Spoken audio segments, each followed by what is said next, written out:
Good evening, Habs fans, and welcome to the Habs Tonight channel. I am joined with Shane, Marco, and Damon.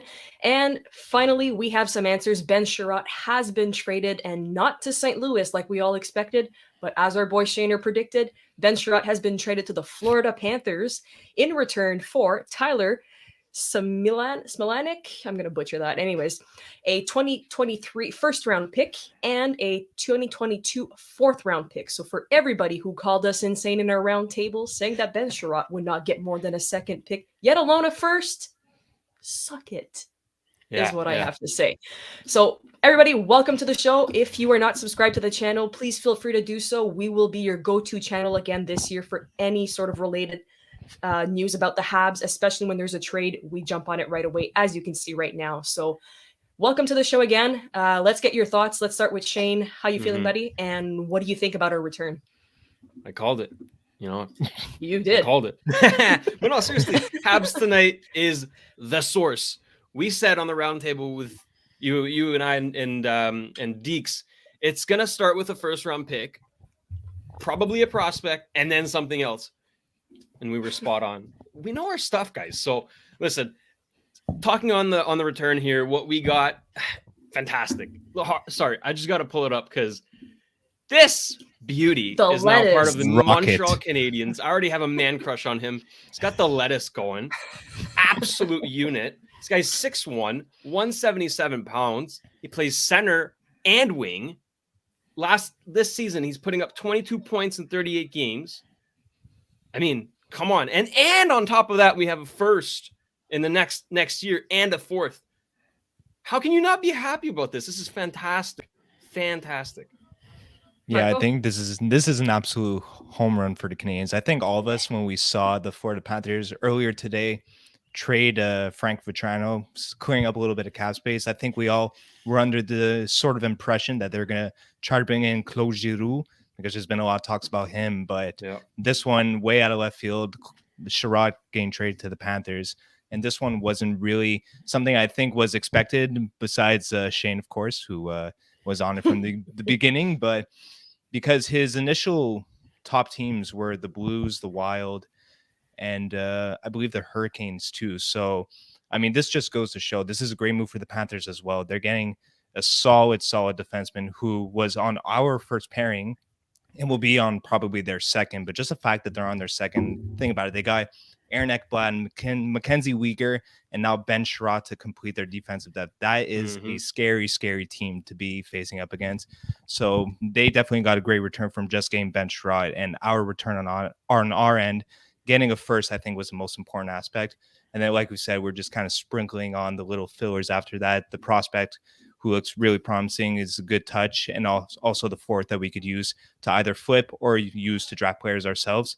But I think we just got an insane return for Ben Chiarot. I think that this is one of the best scenarios that this route could have taken us, and I'm just really happy with the trade overall. Yeah, I really think this is a great trade for us because we got, of course, Tyler Smilanic. He's a very good player, and he's putting up good numbers right now in the NCAA. Another thing with the return is we, of course, got the first-round pick, a fourth-round pick, and we retained 50% salary, and also Ben Chiarot's going to have a shot at the Cup. And this is one of those trades where I see both teams getting a win out of it because we get to take a step in becoming a contender in the future, and Florida's taking a step at taking a shot at the Cup this year as their contender, and this does a lot for Florida, especially in the back end. For example, they have Weegar and Ekblad as their top pair, and then they also have Forsling and Gudas as their second pair, and then, as I'm sure you know, Marcus Nutavara and Brandon Montour usually play on their third pair, but I see this trade moving Nutavara out of the lineup, and then you can have Chiarot either play with Montour or Gudas, because the thing is, I really like him with Gudas because Gudas is very strong and physical. He leads the league in hits, and that would be the perfect shutdown pair for a playoffs. You have the other team's top line out, and when it's time to shut down the game, you put on those two, and you can easily shut down a game right there. And I think this is going to be a really good trade for both teams, and it's going to be really fun to see how things play out in the next few months, as I'm sure we know. We could say a couple months for us because the season's nearly done for us, but but Florida's season is far from over. Another key aspect from this trade is that the Montreal Canadiens will retain 50% salary from Ben Chiarot's contract, which is honestly not the biggest deal here. But it brings me to my next topic to ask you guys. Is there a possibility that Ben Chiarot re-signs in the summertime, for one. And as for two, that first round pick is not protected. So if the Panthers pull a Montreal and go rock bottom next season, is it Connor Bedard season for the Montreal Canadiens? Just speculating here, God. honestly. Shane, give me your thoughts on both of these comments here. Man, wishful thinking. Yeah, for the draft pick, I'm not expecting anything crazy. I think Florida is going to be a unit for years to come. They've got a scary team, especially this year. But listen, depending on what Chiarot demands for his contract, and I think it'll be a lot, I don't think we'll be able to give it to him. But if he's willing to cut down a bit to come back here, because let's hope he liked it here, if he wants to come back, then yeah, sure, give him a contract. We get all of this for half a season to give away Ben Chiarot. Like, come on, that's pulling a Plecky, right? I remember when Plecky did that with Toronto. So sure, I'm not going to say no to that. Yeah, I think I was under the impression that Chiarot enjoyed his stay in Montreal and that he provided a lot to our team. So I think at the end of the day, it comes down to what he wants to do, and the decision will be his. Whether, because obviously Florida gives him the best chance of winning the cup and being on a really, really high-end team. So if his priority is to be competitive and to try to win, then maybe he would try to stay with Florida. But if it's more for personal benefit, personal enjoyment, and just feeling at home with your team and the personal satisfaction that brings, then I could see him potentially come back to Montreal and re-signing with us, maybe a little bit at a pay discount. But regarding the whole pick scenario, I highly, highly, highly doubt that Florida will tank low enough that it will come back to haunt us, especially just considering the team that they have. I remember when Shane and we did a post game about it, we were just looking at the teams, Sam Bennett, Sam Reinhart, and like that was all in the Draisaitl class, and they got 3 out of the first 4 picks. So that just goes to show how nasty their team is, and especially now adding Chiarot to defensive depth. I highly doubt, unless Bobrovsky just loses all sense of goaltending whatsoever, that they'll finish that low in the standings. But you never know what will happen. Obviously, the chances are in our favor, and in that 2023 first round pick is obviously a huge asset considering the talent that's in that class with Bedard and blanking on his name right now, but the Russians, Michkov, So that 2023 is crucial for us, and in all likeliness we'll most likely keep it.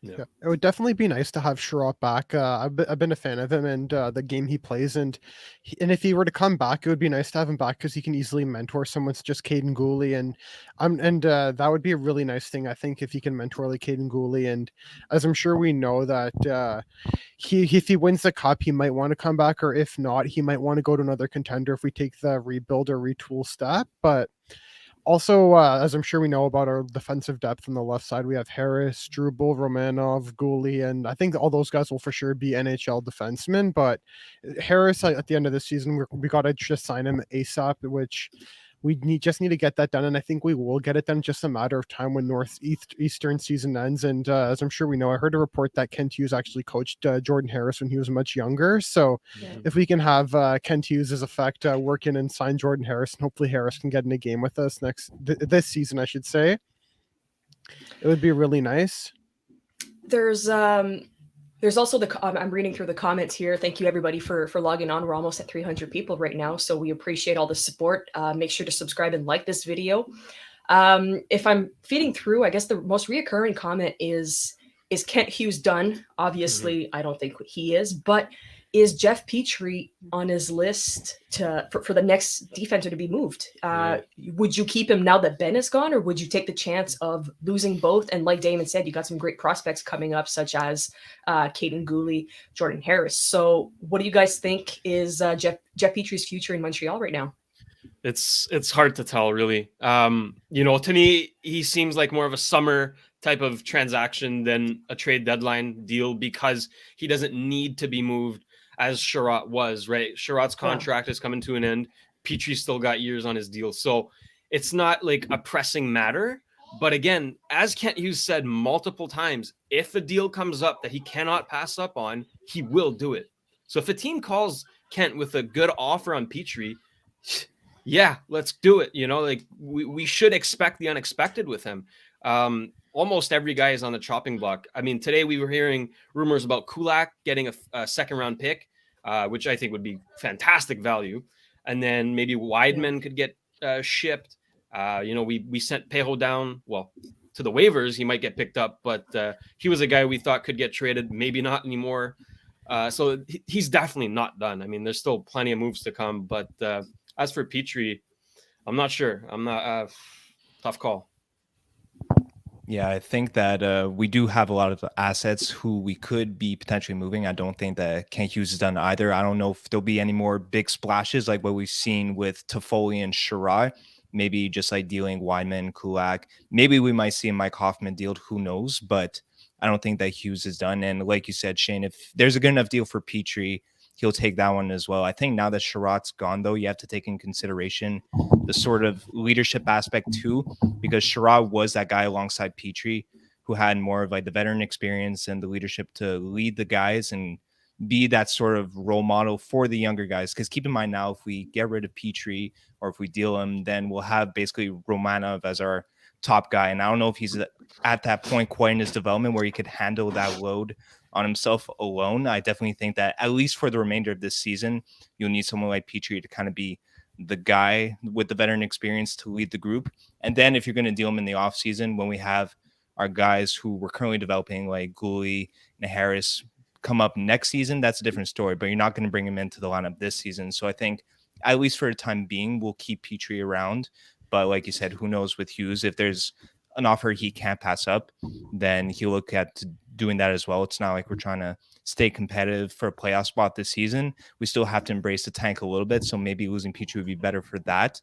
But I think that the Habs will keep him for the time being unless there's really an offer that he can't pass up on and that he'll be dealt in the summer, if anything.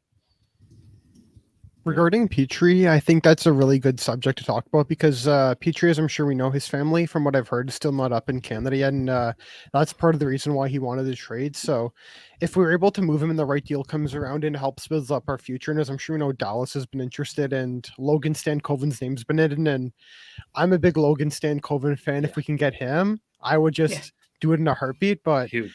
I definitely think even with this Chiarot trade, I think that I want to touch on Alexander Romanov quickly, and he's someone I hope to see more in a much more offensive role once the deadline hits, and we can see him quarterback power plays and in 3-on-3 overtime. But I don't want to see him overplayed in those situations where it may shatter his confidence. But if Petrie, it's definitely more of an off-season situation. But if the right trade comes around, just hit the accept button and then take the trade. That's it. Yeah, basically. So let's touch on Tyler Smilanic. I'm going to have trouble pronouncing this name. Smilanic here. So obviously can play on the left side, can play center. Shane, where do you put him? Does he need to be signed? And do you see him being part of this organization as of next season? Or do you send him down to Laval first? I know he's going to be playing for the World Juniors again when they're back this summer. So what are your thoughts on his future with the Habs right now? That's right. I think we won't see him with the team this year. He's going to finish the year with the Quinnipiac. Did I pronounce that right? I think Quinnipiac University, where he's tearing it up. Obviously, he's doing really well, and he's going to participate in this summer's version of the World Junior Championship. Whereas for next season, I mean, you have to look to sign him. Obviously, he's not signed, but maybe he could start off with Laval, right? As we've seen this season, let's take Jesse Ilonen as an example, right? He's played the entire season there, and now he's gotten the call up. He's playing with us for now, so I think it could be a similar situation where he spends most of the year in Laval and then maybe makes his way up here and there when there's an injury or so, and see where it goes. But I mean, he's just 20, right? And again, we've rushed so many players in the past that. Okay, let's not expect something right now, okay? I'm talking to everybody, all the fans here. This isn't a win now situation where, okay, this guy's going to fix all our problems. No. He's a project, all right? It's going to take some time, but he's got potential. So under the right development, could be very nice. Yeah, I think the most important part too is that we have this time to properly develop the players, like you mentioned, because this was something that was kind of an issue in the Bergevin era mostly. But now that we have Heineman, who we got in the Tivoli trade, and now this prospect that we have now, I think our main priority is to just give them the time that they need to develop. I wouldn't rush it at all. I would definitely send him to Laval first and see where it goes from there. And then when it comes to cracking the lineup, keep in mind that we do have quite a bit of center depth now with Suzuki, and we have Evans too playing, Paling, who's playing really well, and then we have also Dvorak, who will be coming back from injury too. So I mean, whether or not, I think it depends really next season and the time going forward how those guys play and whether or not those guys have a little bit of a downgrade in their game where that you could fit in this new prospect into the center position, or maybe you put him on the wing where he might be a little bit more utilized considering the depth that we have at that center position. Yeah, when it comes to college players such as Tyler Smilanic, I definitely think that there's a couple approaches for my opinion. Right now, what I would first do is I'd let him go back next season to the university and tear it up even more. And then once he's finished up with university, the thing I would do is I'd try to see if I could sign him to his ELC and then give him a year in Laval, and then I would let him. Then I'd let him come up to the NHL if the timing's right, and then either play him on the wing or in center. As I'm sure we know, we have no shortage of centers here, of course, in the system.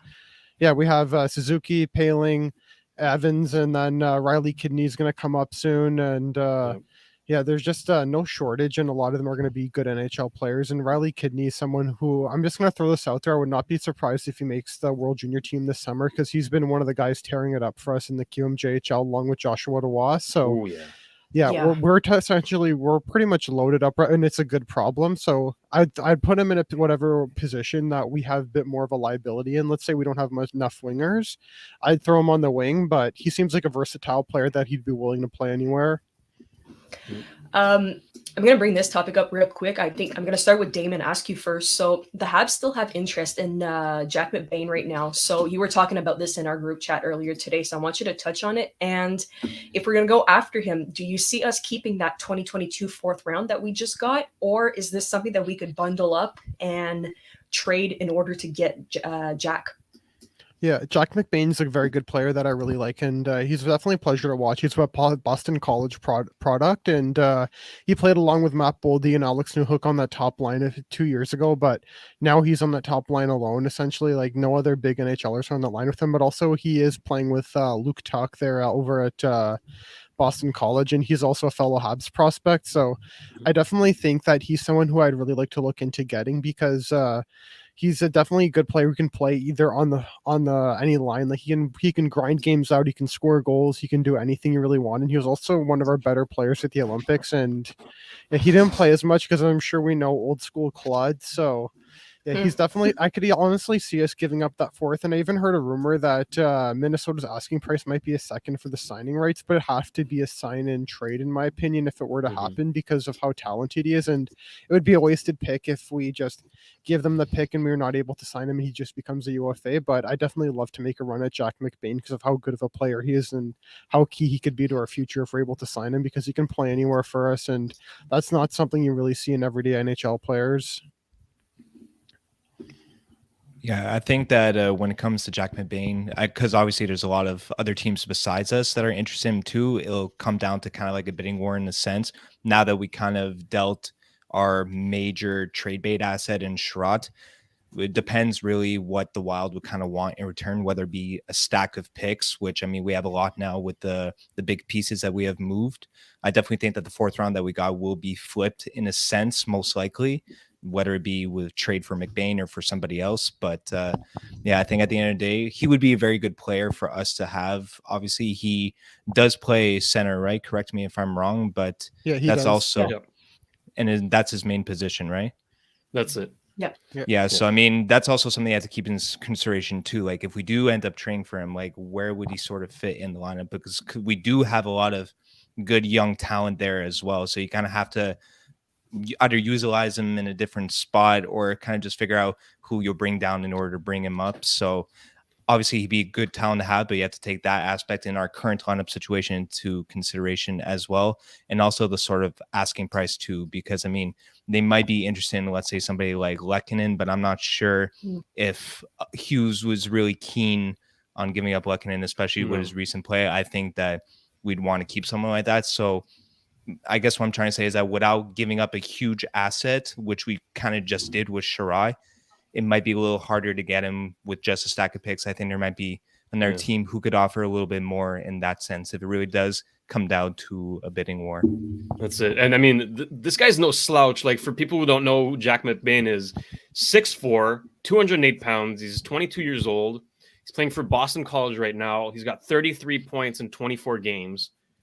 The guy's pretty damn good. But the key point here to remember is that he said he's not signing with Minnesota, right? So they have no leverage right here. Yeah. So we could probably get him for like a Kulak and a pick. If that happens, that's a W again. Like Kent Hughes just giving out W's left, right, and center. So keep an eye on that. I would definitely do that deal if it's on the table. Hell yeah. Before we log off to our next subject here with Shane, I just want to bring this up quickly. So we mentioned that we have Kulak that's available. Lecky was rumored. Mike Hoffman might be up the move, as well as Chris Weidman. There was interest from Anaheim and Edmonton earlier this morning regarding Jake Allen. And as we know, Jake Allen is playing for the first time tomorrow. Martin Saint-Louis said he did not know anything about this earlier today, but do you think that Jake Allen is being showcased? And I know Shane and I have said this countless times that Edmonton could, I don't know, use a goalie. Do we expect Jake Allen to be moved? What do you guys think for Jake Allen's future? Tough call. I mean, if the offer is there, yeah, but again, there's no need. Right? There's no need to move Jake Allen. It's not like we're in a situation where, okay, yeah, we do have too many goaltenders, but it's like he's better than most of them, you know? So it's like, okay, if you get an offer good enough, I'd say like a second, maybe a third with that, something like that, sure. Otherwise, no, there's no need. Pass on that. Yeah, I think the main point to consider here, like you said, Shane, is that there is no real need to move him unless we get a really, really good offer. Because I think when both healthy, Price and Allen have an insane tandem. Which you think about someone like Jake Allen, he could probably start on a lot of teams like Edmonton, obviously, for example. So just the fact that we would have him as a backup is kind of a flex on his own. So if we could utilize that and just keep that Price Allen tandem going, I think that would be our best bet moving forward. If anything, I think right now we'd be showcasing someone more like Montembeault, who could be used as a pretty high-end backup on a lot of teams. But yeah, I'm with you, Shane. If we unless we get like some crazy return for him, I don't see us moving Allen. I see more of a showcase for Montembeault, if anything. Most likely. Yeah, there's definitely a lot of interest in Allen, as I'm sure we know so many teams could use him, and we know that Edmonton would probably want to have to pay a bit more because Allen's on a good contract, and also Edmonton did look into Varlamov, and Semyon Varlamov didn't waive, but he used his no trade clause to make sure he didn't go to Edmonton. So I definitely think that if the right deal comes around, I would do it, and also because there's according to Stefan Waite, Carey Price will work hard and try to come back this season, which isn't a situation I want to comment in because I don't know his full health. But yeah, if the right deal comes around for Allen, I think I could do it. But I don't know that I would want to do it at the moment. But yeah, there's just a lot of variables in the situation. But yeah, it's a very interesting situation in my opinion. But I'm a big fan of Allen and everything he did for us, especially last season, and giving Carey Price the rest he really needed and to give us that playoff run. So yeah, but his play will definitely show that he's worth a lot, and I could see us getting a second and third round pick for him, even a bit more if we end up trading him. Before we log off here, our last subject is going to be Shaner's going to kick us off here. We wanted to touch on a few other moves that were made yesterday and today, and basically what's left, what we can expect for trade deadline. I mean, we know we all like to see the trades on trade deadline day, but it seems like a lot of it's going down beforehand. So Shaner, kick us off with a few moves that were made today and yesterday. That's right. I mean, yesterday was kicked off with Colorado moving Tyson Jost to Minnesota for Nico Sturm. I think it's a pretty even deal. Both teams get good centers to play on their bottom six. So not much to dissect there. Pretty interesting deal. And then obviously today, right after the Ben trade, Seattle sent Kalle Järnkrok to Calgary for a second. Let me check a third and a seventh round pick. So quite the haul again for Seattle, who needs picks badly because they are in shambles. It's not pretty over there. So congratulations to the Calgary Flames, though, because they got a pretty damn good player in Kalle Järnkrok. Keep an eye out on the Flames, man. They are a nasty team. They're making a push. Mm-hmm. For sure. I think they could be some real contenders too. They are hot, no pun intended. But I think you basically covered. I think you guys basically covered everything. Well, Shane, at least everything, all the moves that happened today and yesterday.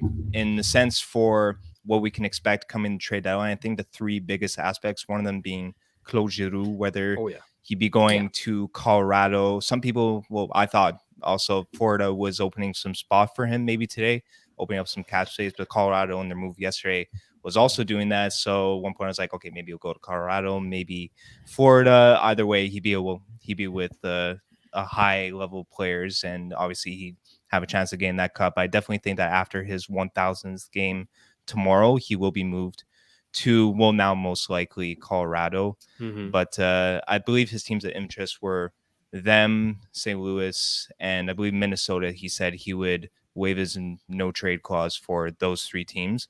And I think Colorado, it makes sense, especially considering that Landeskog just got knee surgery and he's going to be out for the foreseeable future. And I mean, knee injuries don't heal quick either. So he would be kind of a direct replacement for Landeskog. I think it just makes a lot of sense for Colorado to go for someone like him. Giroux aside, I think that there are two big deals that could happen. We know the Coyotes are actively shopping for Jacob Chikrin, who they want at least a first-round pick, which a lot of teams aren't really crazy about giving up. Yeah. So I think it'll come down to who's really the most needy for someone like that. And another thing, too, is the Toronto Maple Leafs, who openly said that they are interested in improving basically in all of the positions, goaltending, offensive, defense, whatever they could get. And we saw them being linked to players like Brock Besser, who the Canucks are actively shopping. So whether they want to bring in him on the forward side of it, but I think the major issue with them is goaltending because, my God, it's been awful as of late. Campbell, well, right now he's injured, but before his injury, he was just not looking the same after that All-Star break. And Mrazek is not someone who could hold the load either. I know that they have Colgren, I think his name is, their third goalie who got a shutout for him yesterday. Pretty good performance, but let's be real, he's not going to carry the load with him and Mrazek. If you guys keep them that tandem together, you're begging to be knocked out of the first round again. Exactly. So I think for them, obviously they want someone like Marc-Andre Fleury. I think that'd be the home run option for them, but Chicago, I don't think we'll give them up unless it's for something big because they're not really heavy on trading him. So we'll see what happens. I definitely think Toronto makes some moves, whether it be on the goaltending side of it or offensively. I do think, though, that they'll make a move for sure. Mm-hmm. Yeah, I definitely think this trade deadline is going to be very interesting. And also I want to touch on the Kalle Järnkrok trade. That's definitely going to bolster up Calgary's fourth line, as right now their fourth line to me for the playoffs, as I'm sure we know playoffs is a bit different than regular season. So this is kind of my projected Calgary fourth line: Trevor Lewis, Milan Lucic, and Kalle Järnkrok. I think that line's going to wear down a lot of other teams' top players and still create some offense as well. And as I'm sure we know, Toronto's a very interesting team. And Toronto, this is one hot take I'm just going to throw at you guys for the fun of it. I'd love to see Galchenyuk get traded back to Toronto for the fun of it. Wouldn't even be surprised. Yeah.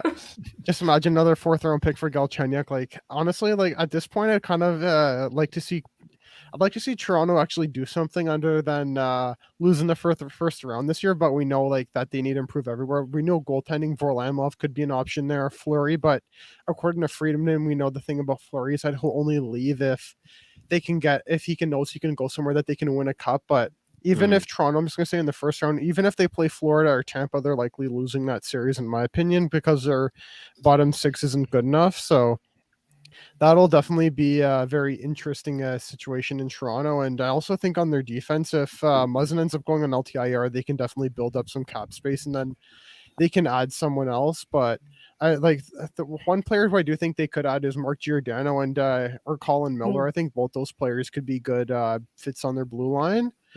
But yeah, those Toronto's definitely going to be a very interesting case in my opinion. But yeah, also I wonder about Vancouver, because Vancouver's, ever since the coaching change, they've turned things around. And as I'm sure we know, Tampa Bay's heavily invested in Tyler Mudd. And I do think what Vancouver should do is sort of sell their assets this year because of the flat cap and let the future kind of take over there. But it's definitely going to be a very fun and interesting trade deadline as trades keep coming in. And this is just the start of something that's going to be very chaotic and fun to watch. 100%. There's a lot ahead of us. And as we wrap up, I want to remind you guys that on Monday, trade deadline day, we're going to have an ongoing show throughout the day. We're going to swap hosts and get through all the news throughout the day, not only Montreal Canadiens, but all the trades that are going on. So if you want your live coverage, you'll be able to tune in, and we'll be taking some fans onto the channel as well. So if you want to give your opinion and just shoot the shit, talk hockey, we're going to be here for it. So make sure you do send us an email at habstonight.net. Visit our website, habstonight.net. You can fill out a form there, or you can send us an email at habstonight@gmail.com, and we'll gladly have you on the show.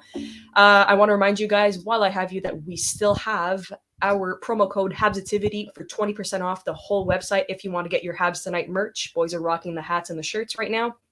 Make sure you place your order. That code won't be there forever.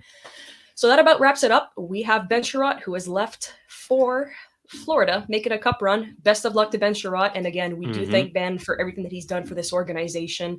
A leader, everything you could ask for a teammate. Big Ben, we're going to miss him. But the future looks bright, and Kent Hughes and Jeff Gorton are making amazing work so far. So can't wait to see what's going to happen later on this week and even at trade deadline. Marco, Damon, Shane, thank you so much for hopping on with me here. And to everybody else, we're wishing you a good evening, and we'll see you guys next time we have a trade. Cheers, guys. Cheers.